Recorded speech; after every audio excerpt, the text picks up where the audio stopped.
profissional da qualidade, ele é treinado para pensar continuamente em como melhorar as coisas, né? E aí, se tu está numa organização que não te deixa fazer isso, ou que te corta em todas as ideias que você tem, ou que te, né? Qual é a tua solução?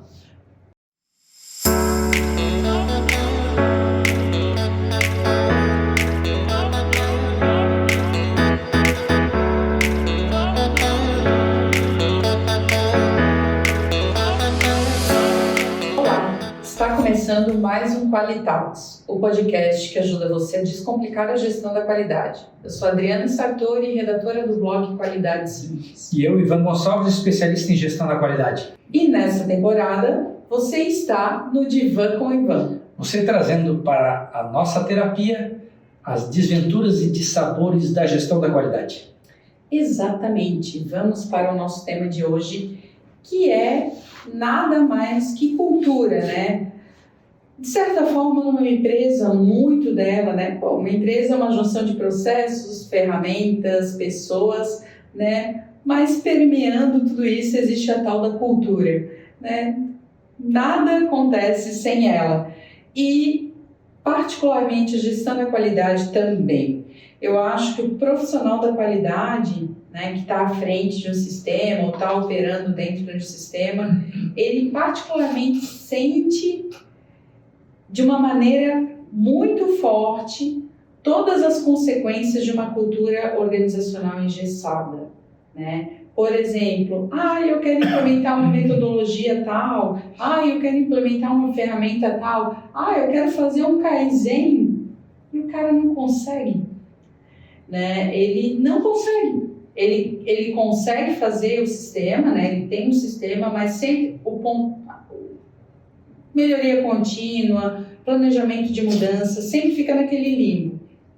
É isso? Temos esse tipo de evento? Eu diria que há algumas adequações na tua percepção, Adriana, ou na pergunta, porque eu sempre questionei, inclusive quando eu era profissional, eu sempre questionei o não dá para fazer. Obviamente que empresas de maior porte, empresas que têm um planejamento orçamentário e projetos que envolvam custos, Sim. Obviamente que aí eu tenho limitações mais sérias. Mas vamos pegar um projeto Kaizen, né? A metodologia, ela estando internalizada, eu posso ser um vetor, eu posso ser uma fonte de estímulo dentro da minha área, se eu não tenho essa abrangência organizacional toda, se eu não sou um gestor da qualidade, eu posso ser um gestor de determinada área e trazer para dentro da minha empresa uma metodologia na minha área de atuação, já que, agora eu vou entrar no tema, talvez a organização não veja isso, não queira isso, não estimule isso e não disponibilize recurso para isso. Então, o não fazer, é possível fazer? É possível, com restrições, tanto financeiras, como em termos de recursos, de pessoas, como de abrangência desses projetos. Mas é possível fazer, né?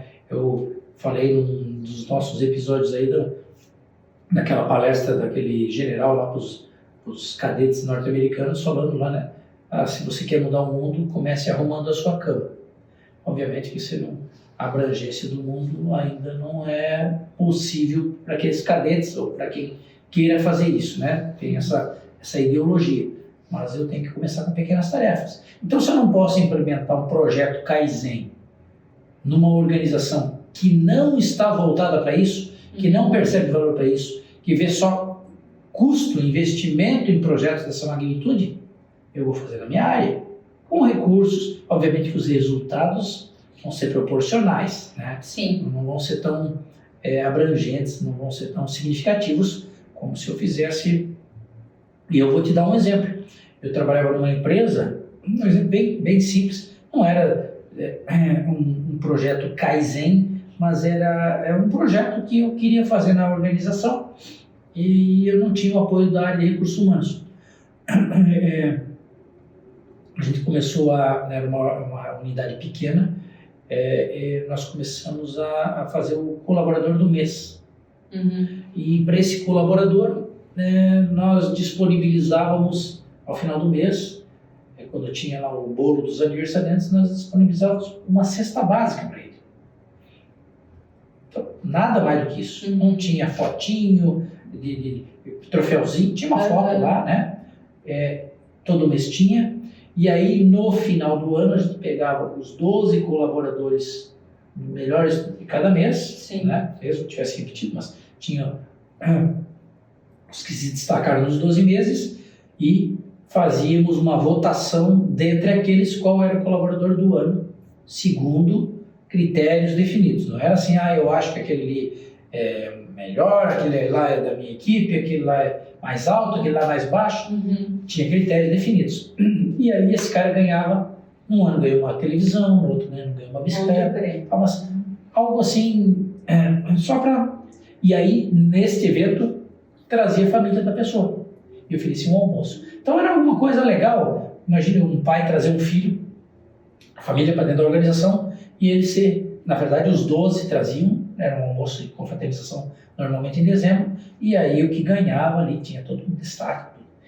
Então era um projeto que funcionava a partir de uma definição pontual. Uhum. RH não tinha essa percepção, etc.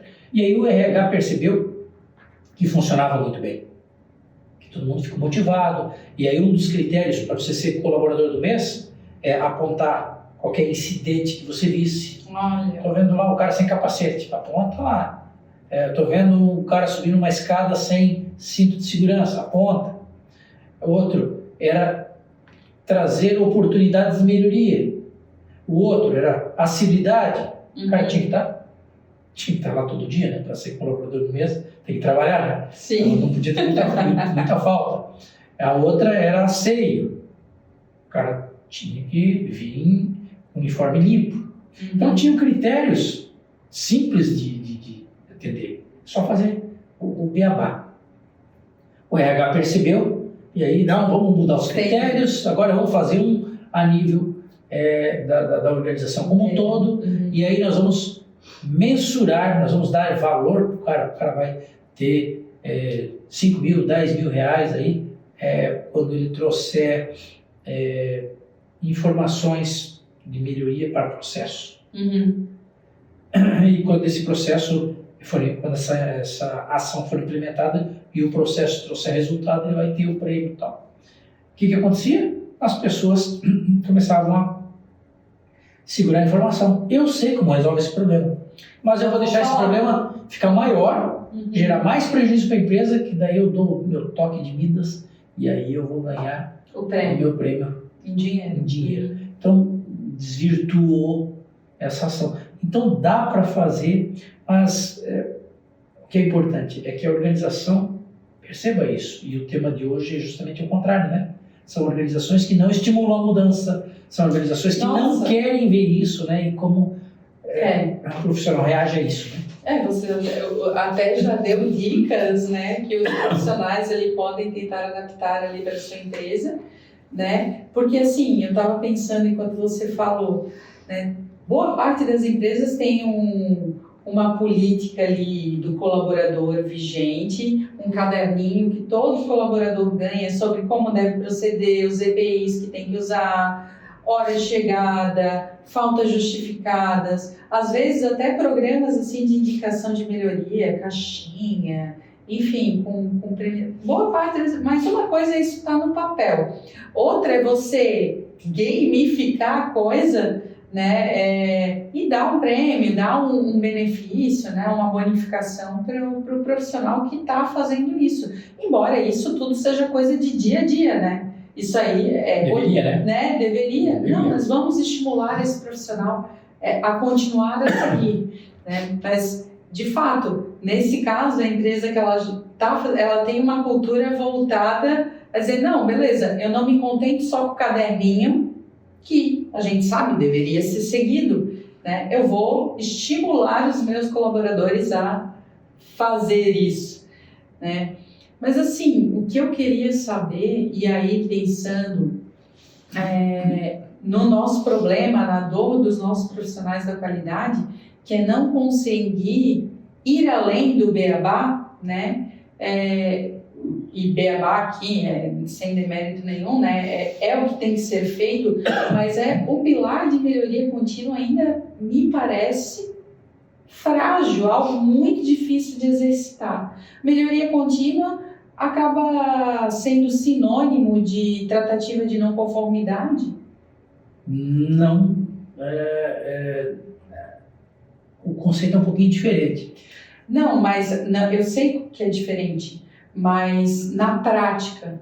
Na prática, o que as empresas têm feito é aplicado algumas ações pensando em melhoria, mas essas ações elas são implementadas sem algo que as introduz. Então, vou dar um exemplo. Oportunidades, até esse módulo que a Partim lançou agora, oportunidades, é justamente para fazer esse link. Quando eu estou falando de oportunidades, estou falando de quê? De oportunidades para piorar? Obviamente que não. Claro. As oportunidades são para a melhoria. E o que é uma oportunidade? É algo que vai me trazer resultados potenciais, consequências potenciais positivas. Sim. Vai me levar para um outro resultado. Eu tenho um processo que está lá de uma maneira e aquele processo me entrega um resultado. E eu percebo que se eu colocar uma máquina, ou se eu dispor ele de outra maneira, ele vai me aumentar a produtividade. Eu estou percebendo uma oportunidade para melhoria, nesse caso de um processo. Obviamente, o que eu preciso fazer? Preciso de implementações para essas melhorias. Sim. Então, eu preciso planejar como eu vou fazer essa mudança. Porque as ações elas vão trazer uma mudança. Então, eu preciso planejar como eu vou fazer aquilo. E dentro do meu planejamento, eu tenho uma análise de riscos. Se eu trouxer essa nova máquina aqui, vai me aumentar a produtividade como eu quero? Qual é o risco dessa máquina? A tecnologia está aderente? O meu colaborador já sabe operar a máquina? E qual é a minha reação se eu começar a produzir produto não conforme? E etc. Então eu preciso, e aí sim, fazer um plano de ação e implementar essas ações. Então, mas para isso, de novo, tema de hoje, né? A organização precisa estar voltada para a mudança, né? Então, ela precisa estar querendo isso, né? E assim, porque assim, eu sou colaboradora de uma empresa da Qualitim, né? E às vezes eu percebo de uma maneira até reativa como eu posso melhorar alguma coisa no meu dia a dia. Mas é muito mais difícil você proativamente buscar oportunidades de melhoria. E eu me pergunto como é que a qualidade introjeta essa mentalidade dentro da organização. Nós temos que proativamente buscar oportunidades de melhoria e não deixar que elas surjam aleatoriamente. E aí, né, claro, não sei se tem uma receita, né, para isso. Porque, beleza, às vezes a oportunidade vai surgir ali do nada, aleatoriamente. Pô, posso fazer isso desse jeito, você se dá conta. Mas como você cria esse trabalho de uma maneira um pouco mais metódica, mais proativa? Eu acho, não sei, isso tem acontecido e se sim, como tem sido praticado nas organizações? Porque pensando em oportunidade, beleza, oportunidades surgem, mas eu tenho que ver, né? Porque se eu não chegar nem a ver elas, eu vou continuar fazendo o que eu sempre faço. Aí nós vamos entrar na série da competência das pessoas. Então, o que é uma pessoa competente? Uma pessoa competente é uma pessoa que tem um conhecimento teórico que consegue aplicar na prática. Só que para ela aplicar na prática, ela precisa ter um componente importante que vem da empresa, que é o empoderamento. Então, aí entra a escala hierárquica. Vamos pegar o teu exemplo. Você tem ali estímulos, você tem conhecimento técnico e você tem condições de aplicar algumas coisas na prática e etc. E aí a empresa está voltada a isso, te oportuniza isso, te dá condições de você alavancar. Isso. Ótimo. Mas vamos imaginar que você fosse uma pessoa motivada, né? Tem um conhecimento embarcado, tudo, e aí você viu, e vamos fazer isso. Não, Adriana, não te mete com isso. Vamos fazer só isso aqui. Não é isso aí. Deixa quieto. Corta. Uhum. Eu não te dou empoderamento. Então não adianta você ter um conhecimento se você não consegue aplicar. Você quer... Não, Adriana, você é paga para fazer os textos. Não pense além disso. Como é que eu vou estimular você? Como é que eu vou estimular as pessoas a trazer, a identificar oportunidades e implementar para elas vão parar. Não, elas não vão ficar. Elas não vão ficar. Exato, elas vão parar e depois elas não vão ficar. E elas não vão nem te avisar. Elas vão sair e você vai ficar, pô, mas por que ela saiu? Ela era tão bacana. Poxa, ela... Então, esse tipo de coisa é importante, o empoderamento. Então, o conceito, né, de gestores competentes migra entre conhecimento, condição de você aplicar esse conhecimento, né? Aí, obviamente, vem as metodologias que você vai usar para fazer isso, mas você precisa ter poder para fazer isso. Se você não tiver poder para fazer isso, nós vamos matar o estímulo à melhoria. Exatamente. Né? E assim, a qualidade, eu vejo que ela tem muito esse viés. Claro, a qualidade é focado em melhoria contínua. Então, é um setor que tende a ser muito criativo, né? Diferente, um setor operacional, claro, tu espera a inovação dali também, né? Mas não de uma maneira tão focada e assim, um profissional da qualidade, ele é treinado para pensar continuamente em como melhorar as coisas, né? E aí, se tu tá numa organização que não te deixa fazer isso, ou que te corta em todas as ideias que você tem, ou que te, né? Qual é a tua solução? Eu faço essa tua pergunta porque foi um episódio na primeira temporada que nós falamos, né? Pô, vamos falar isso? Você vai falar isso mesmo? Vamos falar. Qual é a solução? Se coloque no lugar, Adriana. Se imagine que a Quality não te desse espaço para você criar, para você trazer inovação, não te desse espaço para você dar a tua opinião. O que você faria? Bom, depois da frustração, porque eu acredito que isso gere muita frustração no profissional, inicialmente faria algumas outras tentativas, tá? E veria como isso seria recepcionado pela minha gestora, no caso, né? Me senti calada, né? Pô, tive várias ideias aqui, minha gestora falou, joinha, mas vamos seguir assim. Falei duas, não é dessa vez, tal.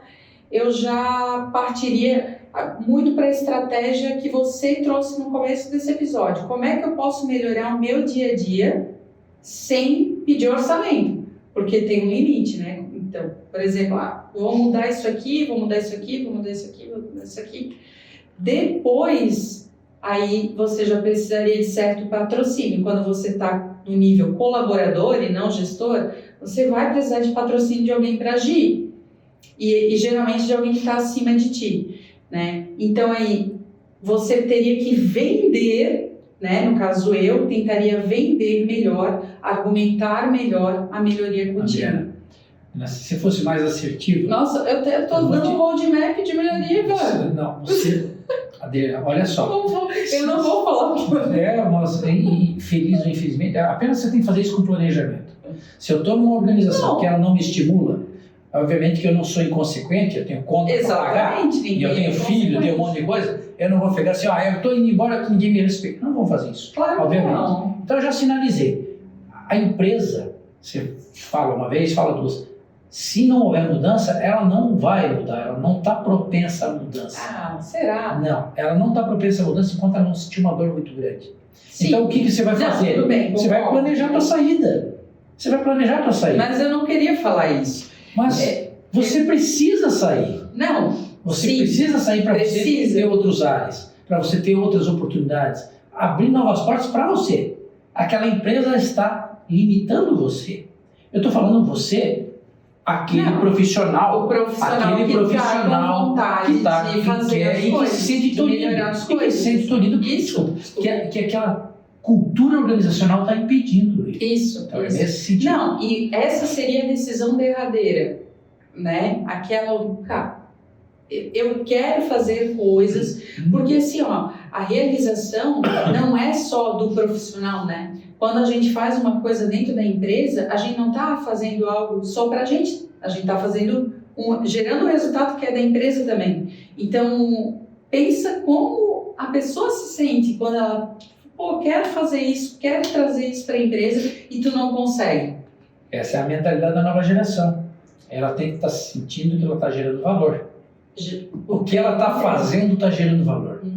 Porque se ela sentir que ela não está contribuindo com algo a mais, com uma crença... Exato. Não faz sentido. Ninguém não tem mais batedor de... Mas, ó, eu, assim, tentaria, voltando à minha ideia, antes da decisão derradeira, eu tentaria vender melhor minhas ideias, porque a gente tem que olhar muito para a gente também, sabe? Em como a gente está falando as coisas, em como a gente está apresentando as coisas.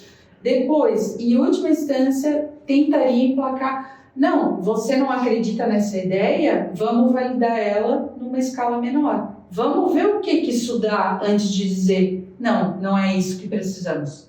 Vamos testar, né? E eu acho que se até aí não tivesse mais nada, né? Não, eu não consegui emplacar nenhuma melhoria, nenhuma coisa que eu quero trazer para a empresa. E para mim, como profissional, aí realmente seria o caminho de planejar uma saída, né? E é exatamente esse termo, né? Planejar uma saída. Acho que é isso, gente. É uma dor muito comum, tá? É muito comum. É muito comum. Claro, e assim, não dá para dizer que é um... Mas não dá para se iludir, tá? Porque o que é comum nas mudanças? Eu fui para uma empresa que não me respeitava, fui para outra que não me respeitava, fui para outra que não me respeitava, fui para outra que não me respeitava. Qual é o único elemento em comum? É profissional. Né? Eu tinha um colega que teve 7 namoradas, todas não prestavam. Aí um dia eu falei, cara, tem alguma coisa errada aí. O único elemento em comum aqui é você. Então, então não adianta você querer mudar e achar que a outra empresa é melhor. A outra empresa tem a sua cultura. Melhor ou pior, tem outros desafios, né? Mas o elemento de mudança é o indivíduo. E assim, depois de andar um pouquinho, você começa a perceber que existe uma camada ali de status quo que não importa onde você vai estar, né? A gente vive falando aqui, qualidade de centro de curso, qualidade... Tipo, é o status quo, né? É muito difícil você chegar numa empresa que não tem essas características. E aí, isso vai ser parte da tua carreira, né? Sim. Primeiro arrumando, tentando, né, dia após dia, arrumar a sua cama direito, né? Isso aí. Ai, gente, é isso, né? É isso. Um assunto bem interessante aí e que tem pano para manga. Muito. Espero que tenha ajudado você aí na sua rotina profissional, na sua empresa, se estiver passando por isso, se não estiver passando por isso, mas, né, quiser aproveitar as recomendações, a gente está aqui para ouvir você e para colocar você no divã com o Ivan, né? Isso aí. Então, ficamos por aqui. Tchau, tchau. Obrigado. Até mais.